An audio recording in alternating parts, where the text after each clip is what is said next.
At this very moment in time, this is just a rumor. Please take this with a giant grain of salt. It's mostly rumor and speculation, so yeah, not confirmed. Don't take everything in this video seriously. Thank you. Hey everyone, hope you're having a good day today. So on Twitter, I came across a new Zippo leak or rumor mill that has been going around.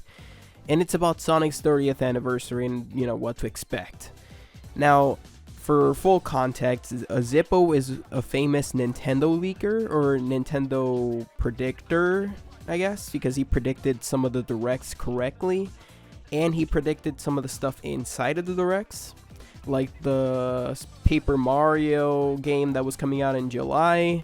He predicted that in June, I believe, before the trailer came out, and some directs. But he has gotten a lot of information wrong, like the widescreen in Super Mario 64.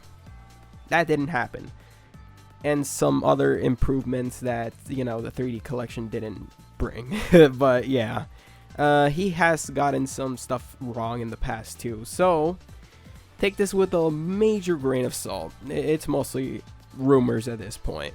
So let's get right into it. So right out in the front, modern is the focus. If the logo wasn't a dead giveaway, modern Sonic will be the focus of this anniversary. That detail is going to be extremely disappointing to numerous people, which is understandable, but here's why. By the way, I'm not going to be reading the entirety of the document. I'm just going to read the important parts, or the parts that I think are interesting. So he goes on to say that Mania was a major success, of course, but Sega doesn't want to be defined by a 2D sprite game that was done by fan and indie developers, and that modern has much more potential in terms of merch, spin-offs, television, comics, and etc. And then later on in the document, they say that they will be splitting 2D and 3D Sonic, that apparently that they're going to be splitting the two of them into their own separate dimensions. Like they said in Forces, that they're actually taking it seriously, that they're going to be separate entities basically at this point.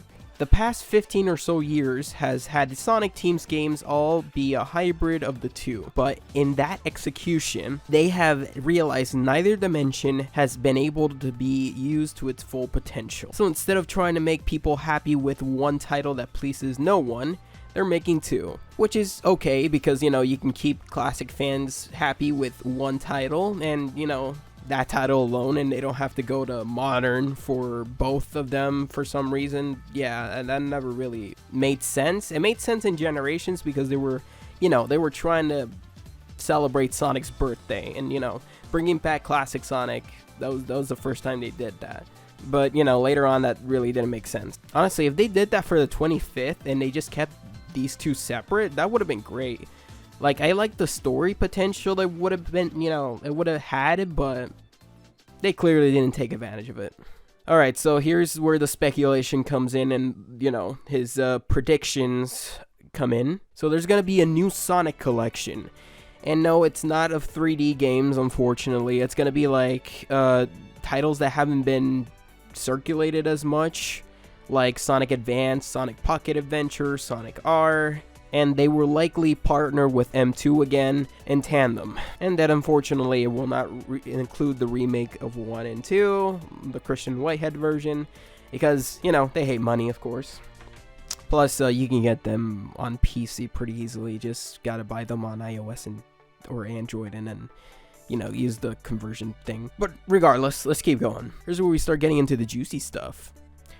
A new 2D Sonic. Unfortunately, this is the one he's heard least about, and that he bets that they're actually not going to continue Mania's formula, and that they're actually going to go back to Sonic Advance, Sonic Rush, that type of formula, and that they're actually going to be contracting dimps for this. I'm not sure about this one. This one seems a little bit far-fetched in my opinion, but I don't know. This one, he says he's heard the least about, so this one's just mostly speculation. Now, this is the one I actually care about, the next 3D Sonic. So, okay, this is gonna be a big one. This is a make or break title for a lot of people, and it's easier to understand why. I'll do the best to elaborate on what I've heard. So this one he has some information on. So apparently it's not a boost game. So RIP Boost Formula. Thank you for your service. Fortunately, Sonic Team ruined it. Anyway, Sega has realized that they've done all they can with that formula. No, you haven't. You really screwed it up, dude. Now nobody wants to return. Nobody wants to go back to that formula, dude. Anyway, so this is allegedly a return to more of a adventure / traditional platformer, which I think works better for Sonic. You know, keep his speed, but you know, not have him go super fast. Just, you know, have people kind of explore, more like an extension of the classic titles. But I don't know. I just hope it's good, honestly. Anyway, let's keep going. Full 3D, no hybrid nonsense here, so that's a good thing.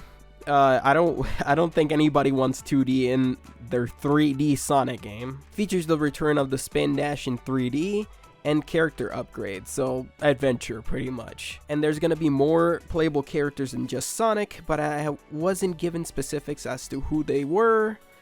Tails, Knuckles, Shadow all seem to be a valid possibility. So apparently, that's there's more characters. That's gonna be great.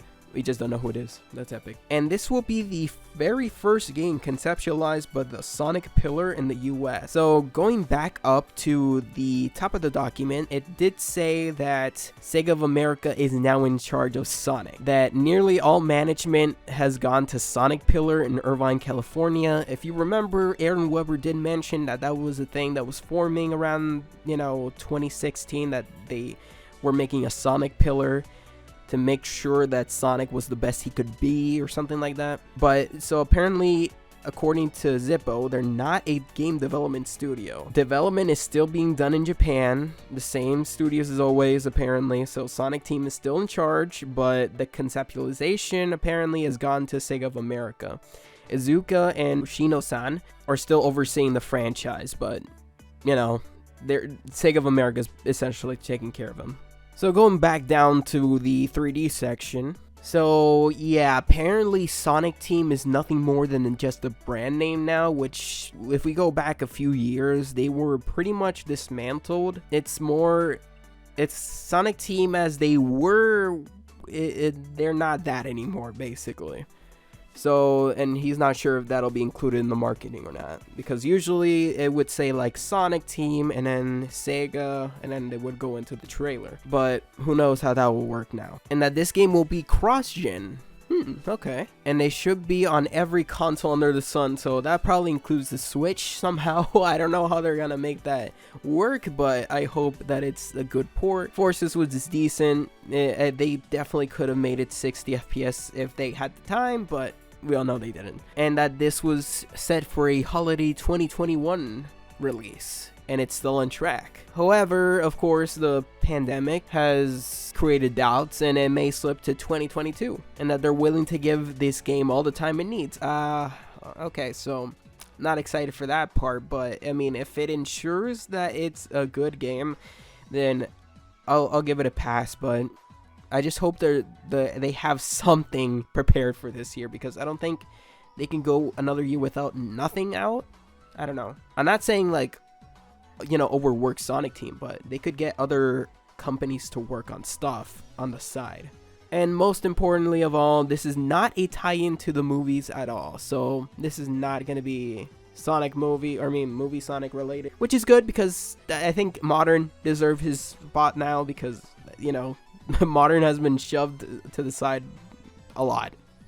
So finally, he states that when this is all getting revealed, and apparently he estimates that it'll be between the next few weeks and the end of March, so that time frame. So usually this is the time frame where we get the SXSW announcement, but the thing going on, so that's gonna have to be a digital event. If they can get that working, that'll be great, because that's what they were going to do last year, but, they were unable to do it. So I think with the guidelines that they have now in California, I think they're able to do it, but I'm not sure. And he states here that we seem due for a reveal here pretty soon. So I'm in the belief that we may be a mere days away from something substantial. So yeah, I honestly believe him because I just feel like something's around the corner and it's gonna blow our minds away. I hope, because if it's not, I don't think this was worth it. But I hope they have something. I just feel like I think they're gonna really knock it out of the park. So yeah, I think that was pretty much it, all the important information. If you want to read the entire document, you can read it here. There's some more information I left out, but, you know, I didn't want to just read the entire document and make that into a video. But yeah, if you want to read it, it'll be in the description. Should be the first link under sources. So yeah, thank you for watching. I really hope Sega has a good plan ahead. And I just hope that, you know, the new game coming out is good. I really hope that. I don't think they're really gonna touch the boost formula again, you know, from last time. So I just hope whatever they're doing is under control and they got this covered, and that the new voice actors are good. And yeah, thanks for watching. Hope you have a fantastic day. And if you want to subscribe for more Sonic content, Sonic news, and other video game stuff like Mario and Nintendo, make sure you subscribe, hit all notifications so you get notified when I upload, and catch you later. Adios. Have a good day.